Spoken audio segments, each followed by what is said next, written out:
A very good day to you and welcome to the program. I want to speak to you about the right way, the correct way. There is a way, but are we in the right way? Are we on the right road? Are we going to the right place?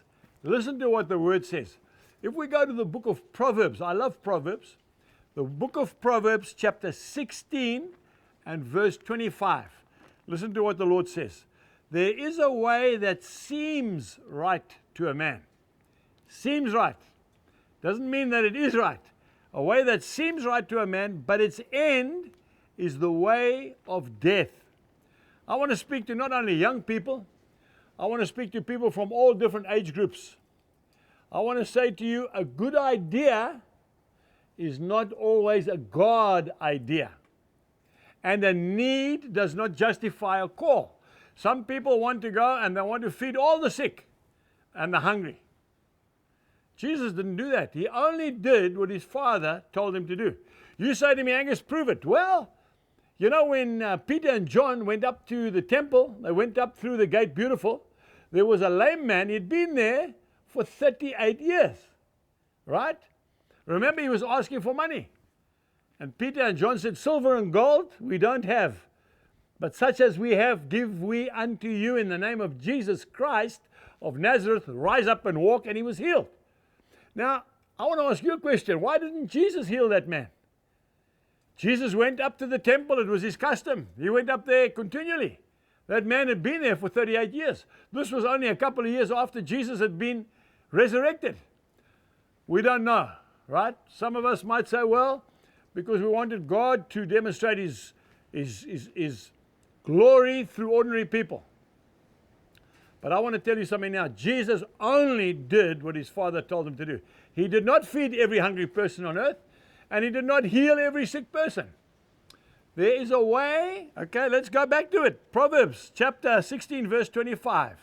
There is a way that seems right to a man, but its end is the way of death. I really want to ask you to start praying before you make decisions. I can see a young couple watching this program are praying about getting married. Seek the face of the Lord.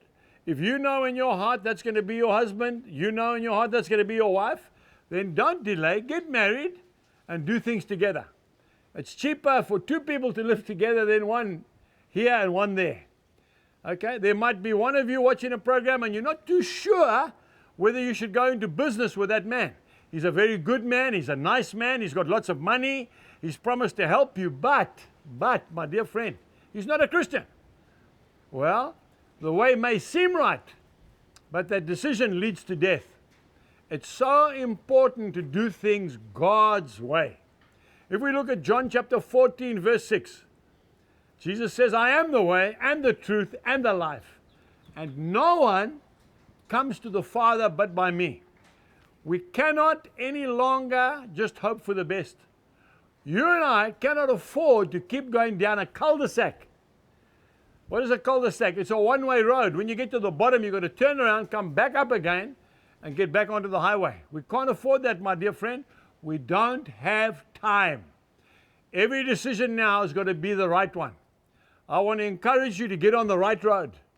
I want to encourage you to follow Jesus Christ. I want to encourage you only to do what he tells you. So if God's called you to preach the gospel, he will tell you through the word, through Christian friends, and through a need, obviously, but that mustn't be the reason. The reason must be because God's told you. So be encouraged, my dear friend. He will never leave you. He will never forsake you. He says, call unto me and I will answer you, and I will show you great and mighty things of which you do not know. Jeremiah chapter 33 and verse 3. Until next time, keep on the right road. Goodbye. For more information, please visit angusbuchan.com.